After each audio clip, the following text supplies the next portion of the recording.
कुछ बना दिया है आपको। ऋषियों से हमारी शत्रुता नहीं है, हमें उनके विचारों से शत्रुता है। हम उनके विचारों को मारना चाहते हैं, उन विचारों को जो लोगों को धर्म के नाम पर भ्रमित कर रहे हैं। ओम नमः शिवाय। भ्राता, वैजंतीपुरी से संदेश आया है। सुनाओ।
हमारे वैजंतीपुरी जाने की व्यवस्था की जाए। आप लोगों को ज्ञात है कि वो मंदोदरी की बड़ी बहन माया का पति है, यानी हमारा संबंधी है। किंतु इसमें हमें क्या करना है रक्षपति? मुझे अपनी बात तो पूरी कर लेने दीजिए मातुल। वो इस समय संकट में है, युद्ध की संभावनाएं बढ़ गई है। वो चाहता है कि हम उसकी तरफ से भी लड़ें। दशानंद, क्या भविष्य में वो हमारे लिए लड़ेगा? यदि नहीं तो लंकेश से हमारा निवेदन है कि उन्हें अपने निर्णय पर पुनः विचार करना चाहिए। क्यों पुनः विचार करना चाहिए? हा? क्या जो भी हम करते हैं अपने स्वार्थ के लिए करते हैं? हाँ, स्वार्थ से ही परमार्थ संभव है। राष्ट्रपति, एक भिक्षुक कभी भी परमार्थ नहीं कर सकता,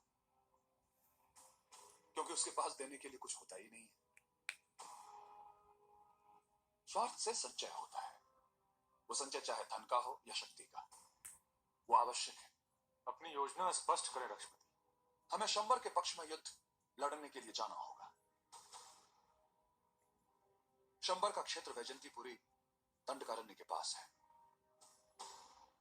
दंडकारण्य रक्त संस्कृति का क्षेत्र हो चुका है, इसलिए संभव है कि इस युद्ध के पश्चात शंबर के दुर्गों पर हम रक्त संस्कृति का ध्वज फहराने में सफल हो जाएं। योजना तो अति उत्तम है। बताएं रक्षपति, हमें तत्काल प्रस्थान करना है या? युद्ध की संभावनाएं यदि सामने हो तो विचार करना बुद्धिमत्ता नहीं है। तिमिर ध्वज हमारी प्रतीक्षा कर रहे होंगे। चलिए। लंकेश्वर, रावण, लंकेश्वर, रावण, लंकेश्वर।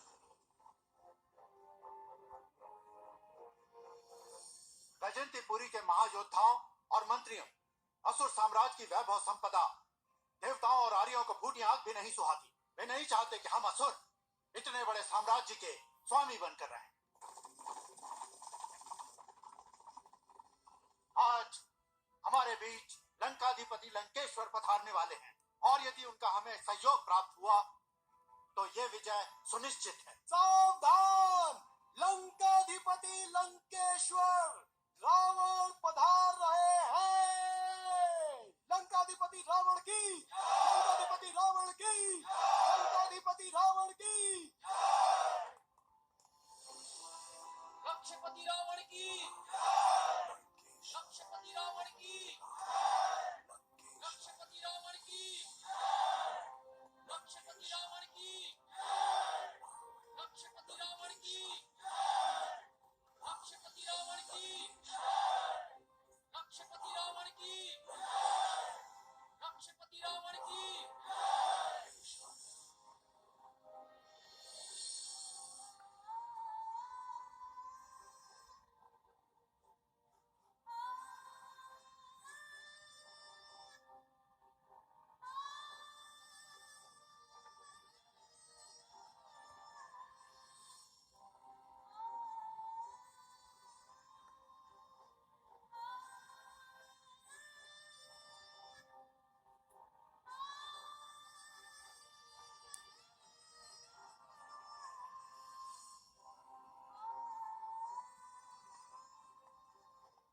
रक्षपति रावण की रक्षपति रावण की रक्षपति रावण की रक्षपति रावण की रक्षपति रावण की वैजंतीपुरी की प्रजा और सैनिकों, हम आपके अभिनंदन से अभिभूत हुए। हम हृदय से आपका आभार प्रकट करते हैं। रक्षपति रावण की रक्षपति रावण की रक्षपति रावण की महाराज, हम धन्य हुए। कहिए, हम युद्ध के लिए कब प्रस्थान करने वाले हैं? हमारे शत्रु कौन कौन हैं? क्योंकि हमारे महारथी मातलों की भुजाएं युद्ध के लिए फड़क रही हैं।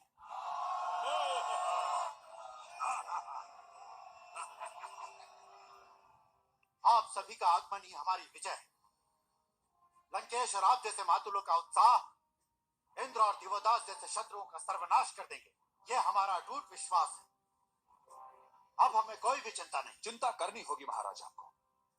रावण कर्मयोगी है, उसे शब्दों का जाल बुनना नहीं आता।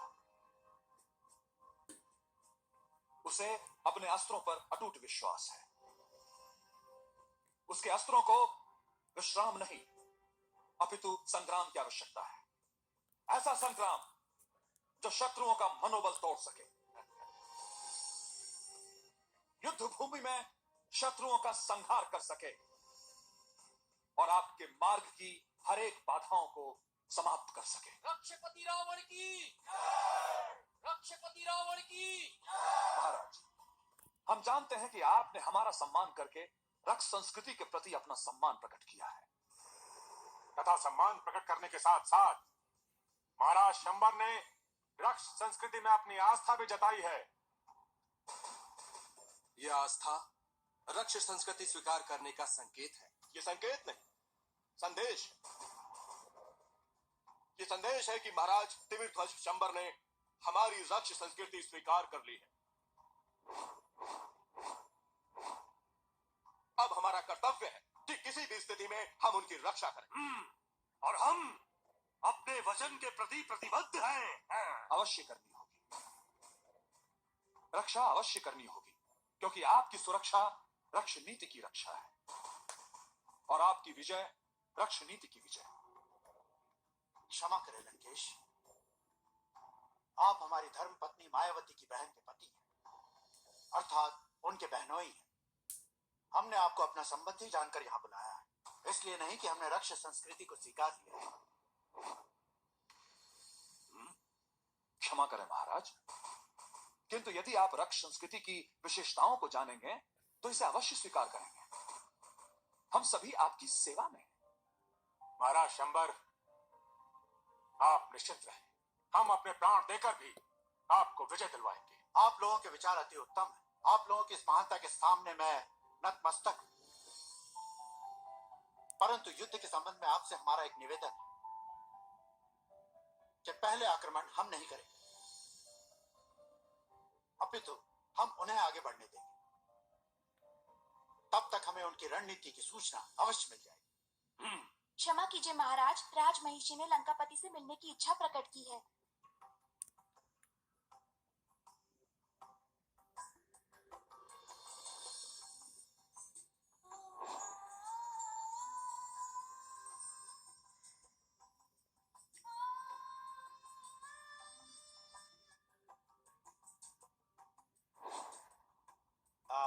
लंकापति, आप ठीक है असुरराज, राजमहिषी तो हमारी पूज्या है, भला हम उनका आग्रह कैसे ठुकरा सकते हैं?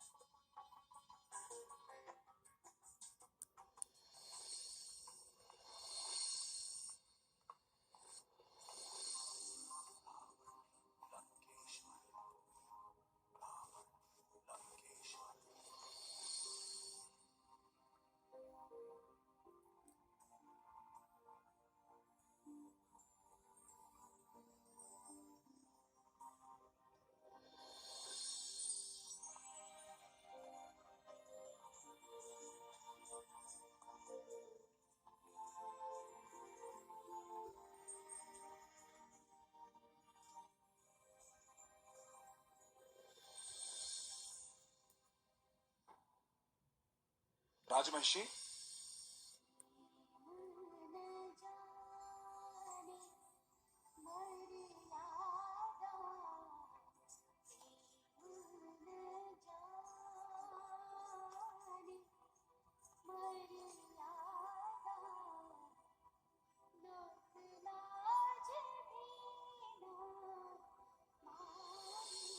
मेरा प्रणाम स्वीकार करें राजमहिषी। स्वागत है लंकेश।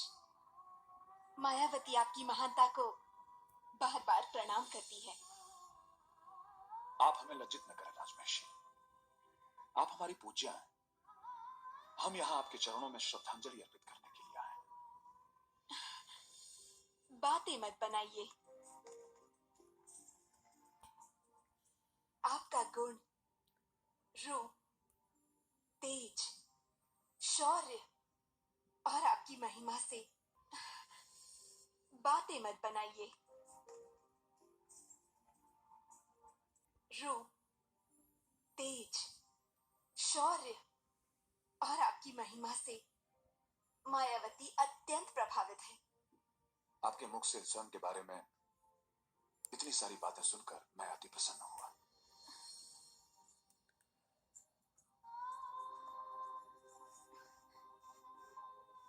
किंतु मेरी प्रसन्नता का क्या होगा?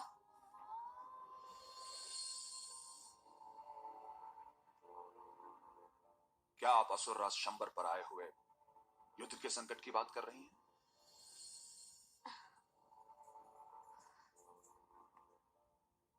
अपने मन में चल रही युद्ध की बात कर रही हूँ।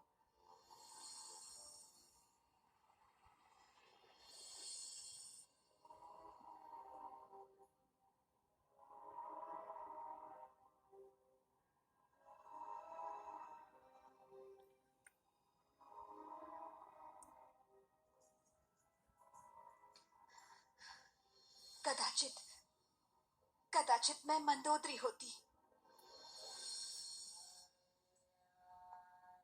कैसी बातें कर रही हैं महारानी?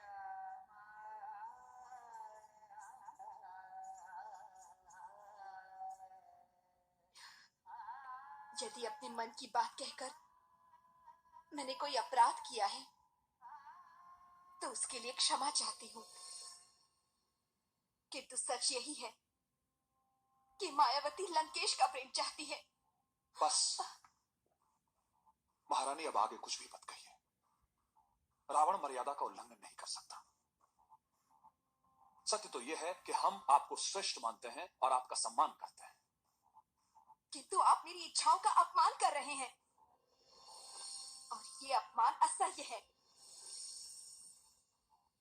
आप महाराज शंबर के प्रति अन्याय मत कीजिए। आप मर्यादा से बाह्य आचरण की बात कर रही हैं। कामनाएं अंधी होती हैं। कामनाओं का मर्यादा से कोई लेना देना नहीं होता। और पुनः अपने मन के अस्तित्व को कैसे मिटा दूं? बोलिए लंकेश, कैसे मिटा दूं? अपनी इच्छाओं को, अपनी कामनाओं को कैसे मार दूं?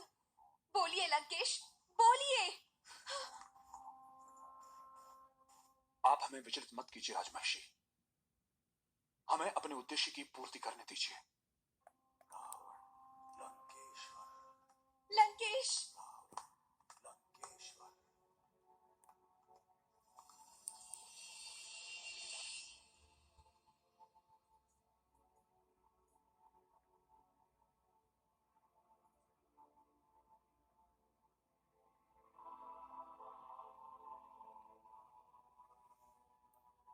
अब हमारा एक ही उद्देश्य है, प्रतिशोध। पांचालपति दिवोदास के प्रति प्रतिशोध। लंकेश्वर, अब आप भी बताएं कि हम कैसे सफल होंगे।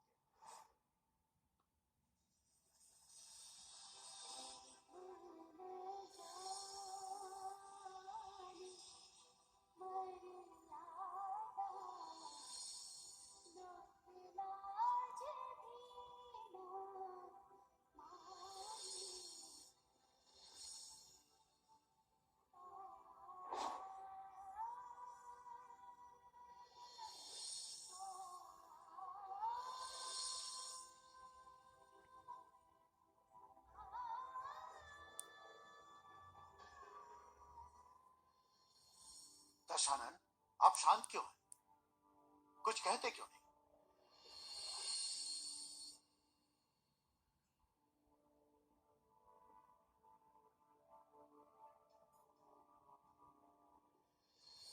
रक्षपति,